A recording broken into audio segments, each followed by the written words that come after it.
Assalamualaikum warahmatullahi wabarakatuh. Nama saya Tiara Kusuma Putri, NIM 19 10 30 10 14. Prodi S1 Fisioterapi, kelompok 3A2. Di sini saya akan menjelaskan tentang apa itu VO2 max, latihan VO2 max, dan jenis-jenis VO2 max. Untuk VO2 max itu sendiri, VO2 max ini adalah volume maksimal O2 yang diproses oleh tubuh manusia pada saat melakukan kegiatan yang intensif. Kemudian volume O2 max ini adalah suatu tingkatan kemampuan tubuh yang dinyatakan dalam liter per menit atau mililiter per menit per kilogram berat badan.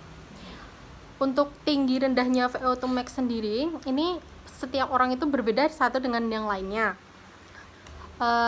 Tingkat rendahnya VO2 max ini berhubungan dengan kemampuan beraktivitas seseorang, yang dimana apabila semakin tinggi kadar VO2 max seseorang, maka tingkat aktivitasnya juga semakin tinggi dan tingkat kelelahannya pun semakin rendah.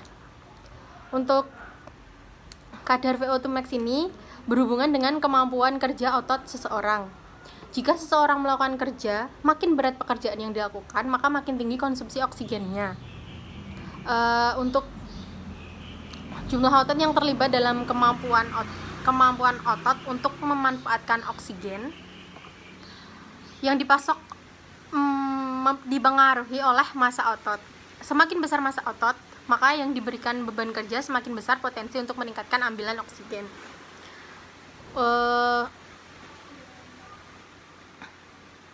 Kemampuan jaringan untuk mengambil oksigen juga berbeda-beda satu dengan yang lainnya sesuai dengan kemampuan ekstraksi oksigennya atau tingkat VO2 max-nya.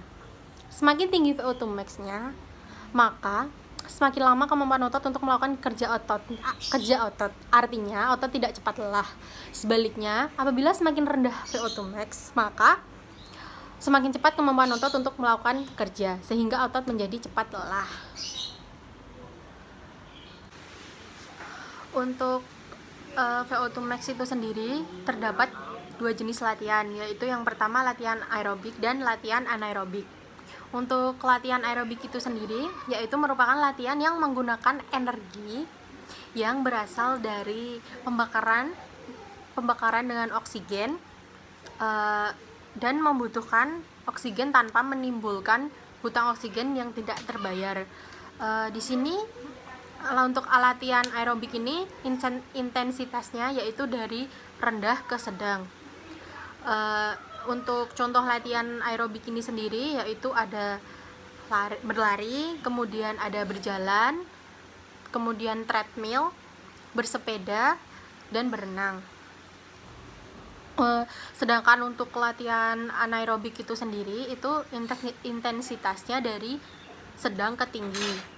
Untuk latihan anaerobik ini yaitu merupakan latihan yang menggunakan energi dari pembakaran tanpa oksigen. Dalam hal ini, latihan tersebut menimbulkan hutang atau debit oksigen. Contoh latihan anaerobik ini yaitu lari cepat jarak pendek, kemudian angkat beban, bersepeda cepat.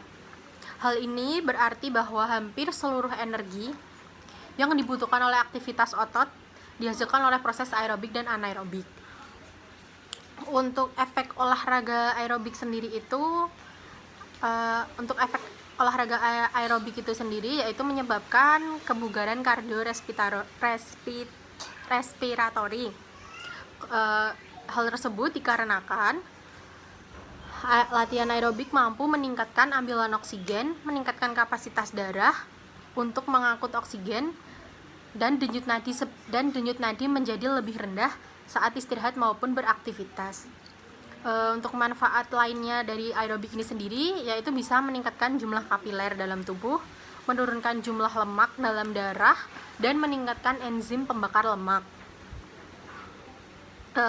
Penelitian terdahulu tentang hubungan olahraga terhadap peningkatan VO2 max yang dilakukan oleh Nasrullah 2009 tentang pengaruh latihan aerobik dengan kombinasi dengan teknik terhadap kemampuan kardiorespirasi. Penelitian ini menunjukkan bahwa latihan aerobik kombinasi dengan teknik dapat meningkatkan kemampuan kardiorespiratori. Penelitian lain dilakukan oleh Maksalmina 2007 tentang pengaruh latihan aerobik terhadap perubahan VO2 max pada siswa sepak bola Tugu Muda Semarang usia 12-14 tahun. Penelitian ini menunjukkan bahwa latihan aerobik selama 12 minggu dapat meningkatkan nilai VO2 max siswa sepak bola Tugu Muda Semarang usia 12-14 tahun. Kemudian lanjut untuk cara mengukur latihan VO2 max. Untuk cara mengukur VO2 max ini sendiri ada beberapa tes atau ada beberapa cara. Untuk yang pertama ada tes ergometer, kemudian tes ergometer pada sepeda, kemudian ada treadmill, dan ada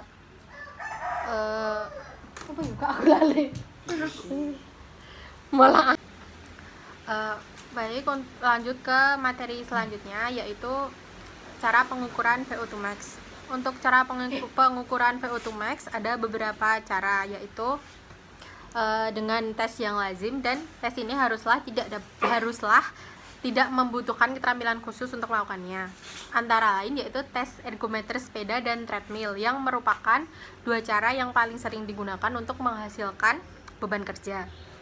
Meskipun begitu, step test ataupun field test juga dapat digunakan untuk kepentingan yang sama. Untuk latihan ergometer sepeda ini dilakukan dengan menggunakan sepeda statis yang dikayuh untuk mendapatkan beban kerja. Beban kerja dapat diberikan secara kontinu atau intermittent.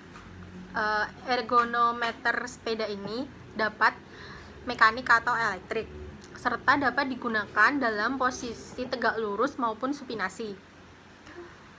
Kemudian dipasang EKG untuk merekam beban kerja, serta dilakukan pengukuran tekanan darah probandus pada permulaan dan akhir pembebanan.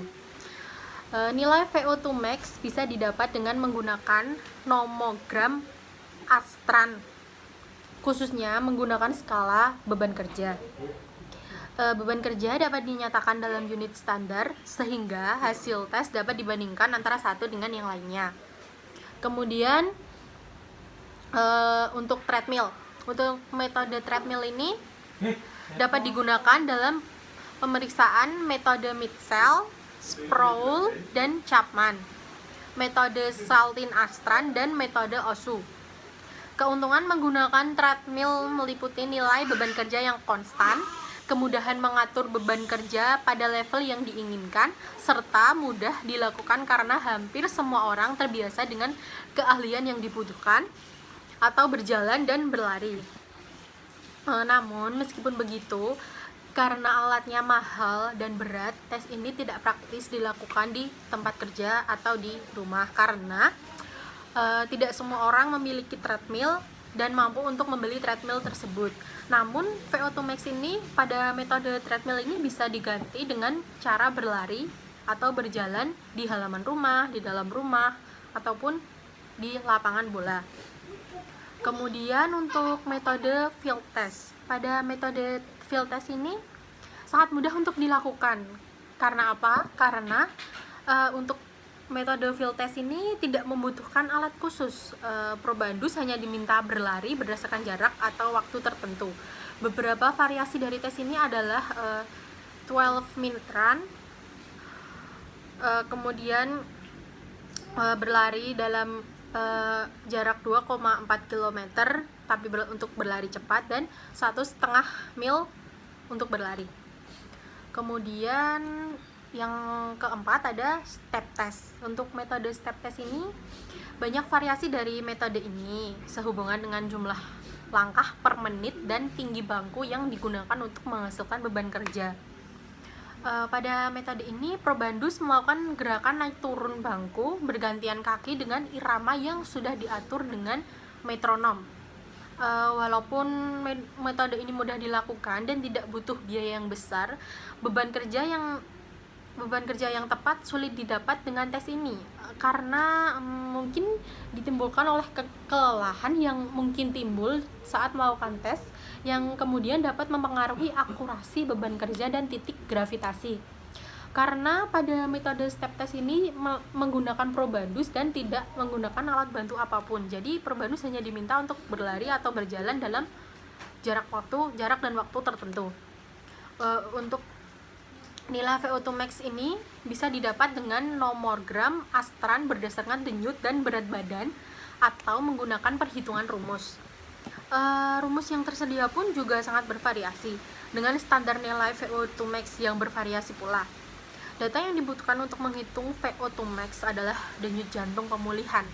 Beberapa variasi tersebut misalnya yang pertama ada Harvard Step Test, kemudian Queen's College Step Test, kemudian Tuttle Step Test, Ohio Step Test, kemudian YMCA Step Test, dan Tecumseh Step Test. Kemudian lanjut pada intensitas latihan. Untuk intensitas latihan ini sebaiknya untuk para atlet diberi latihan hingga denyut jantungnya mencapai 80-95% dari denyut jantung maksimal. Sedangkan denyut jantung maksimal yang boleh dicapai pada saat melakukan latihan adalah 220 dikurangi umur. Untuk denyut jantung yang 80-95% dari denyut jantung maksimal tersebut dinamakan target zone. Apabila intensitas latihan yang diberikan kurang dari target zone ini, maka hasilnya tidak banyak memperbaiki endurance. Kemudian selain itu, kenaikan intensitas latihan juga akan meningkatkan HR dan SV karena CO sama dengan HR kali SV. Maka CO juga akan meningkat seiring dengan peningkatan intensitas latihan. Untuk CO secara langsung mencerminkan hasil latihan karena CO mewakili besarnya distribusi oksigen pada otot yang sedang beraktivitas. Setelah latihan melebihi 40-60% VO2 max, SV akan mencapai nilai tetap. Peningkatan lebih lanjut dari CO merupakan akibat dari kenaikan HR. Atlet yang terbiasa melakukan latihan secara intens akan memiliki nilai SV lebih tinggi. Dengan demikian, nilai CO-nya pun juga lebih tinggi karena berarti distribusi oksigennya juga terus meningkat. Untuk durasi latihan sendiri, sebaiknya berkisar antara 40-45 menit. Hal tersebut ini apabila ingin mendapatkan perbaikan endurance.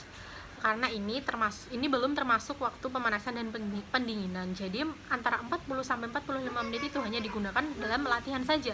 Sedangkan pemanasan dan pendinginan itu juga memiliki kurun waktu yang berbeda.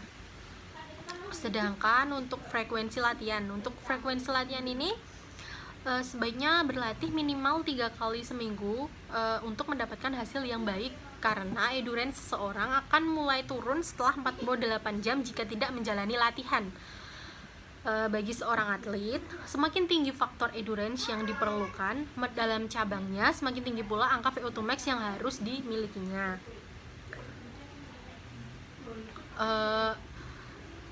Jadi apabila ingin mendapatkan hasil yang lebih akurat, maka intensitas latihannya harus ditingkatkan. Jadi apabila itu awalnya 3 kali dalam seminggu, maka bisa meningkat menjadi 6 kali atau mungkin 5 kali dalam seminggu, karena setiap 2 hari sekali, karena setiap kan tadi sudah dibilang setiap 48 jam maka ketahanannya akan menurun. Jadi sebisa mungkin setelah 48 jam itu harus dilakukan latihan ulang agar mendapatkan hasil yang lebih maksimal. Sekian dari saya tentang latihan VO2 max, apa itu VO2 max dan cara mengukur VO2 max. Mungkin dari saya banyak salah, banyak keliru, dan mungkin materinya juga belum terlalu lengkap. Saya minta maaf. Terima kasih. Wassalamualaikum warahmatullahi wabarakatuh.